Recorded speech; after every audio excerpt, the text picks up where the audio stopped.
here in the Speedway tonight, but we do have another great speaker who does some great service to the community in New Jersey. Also a fantastic attorney and the host of Have You Heard with Heather Darling. Give it up for attorney Heather Darling.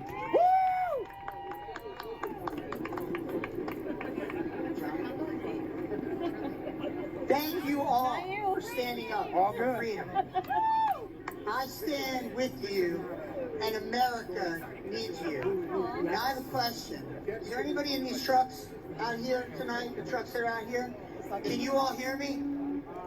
There we go. That's what I'm looking for. Oh, there's one guy in a truck. That's it. Way too quiet out there. There we go. All right. Truckers move the world.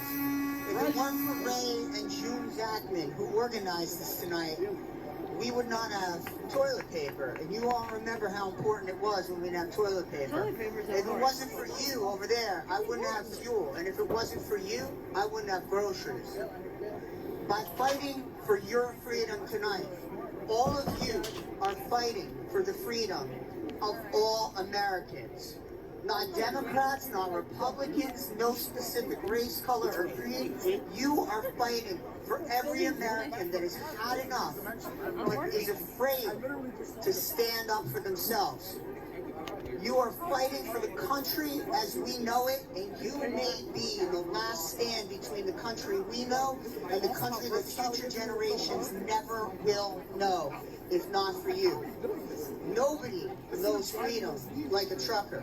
Because for you, you're on the open road, you're your own boss, and your home is where you lay your head on a pillow at night, whether it's at home with your family or whether it's in the sleeper cab of your truck. Freedom is what you all love, and freedom is why you're here. And now we all know that freedom has never been free, but it's always been worth the fight for the people of America. And what do they say? They say that good times make weak men. We had good times, and guess what? Now we're weak. And the cost of freedom is going up. It's probably more expensive than it's been in years. The price of fuel is going up and the cost of business is going through the roof. And by that, I don't mean your tires, your gas, or the food on your table. I'm talking about the cost of the loss of your freedom. The mandate that you take a jab, you put something in your body, whether you want it or you don't.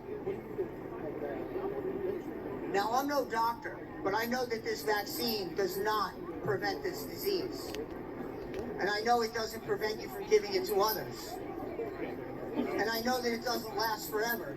And it seems that the number of doses you need goes up in direct correlation to the salaries of the big pharmaceutical executives that provide that vaccine to you.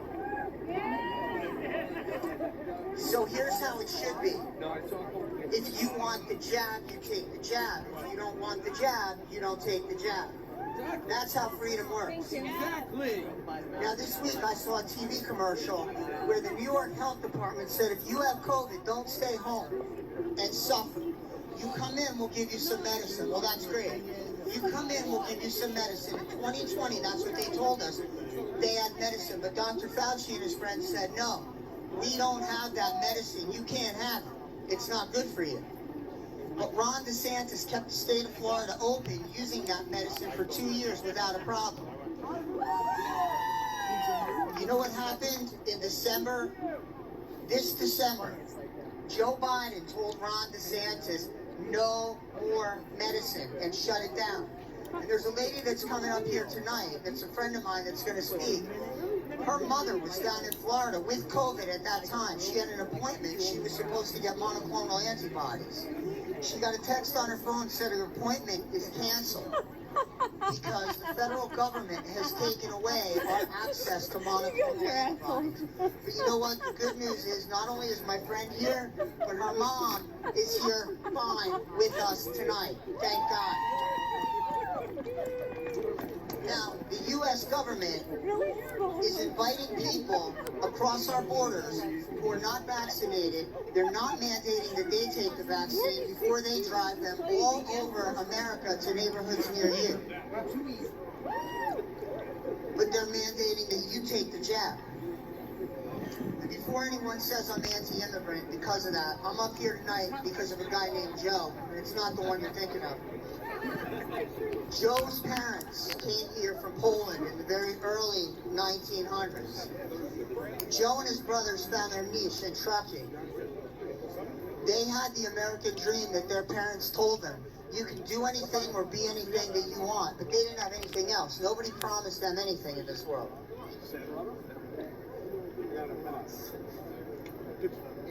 Joe and his brothers in the 1940s started a little trucking company, a little tanker truck company known as Superior Carriers.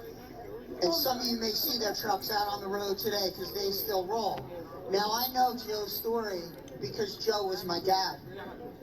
And Joe is the one who taught me that I could do and be anything that I want because I was born in this great land of the free and home of the brave. And ladies and gentlemen, tonight, you are the brave.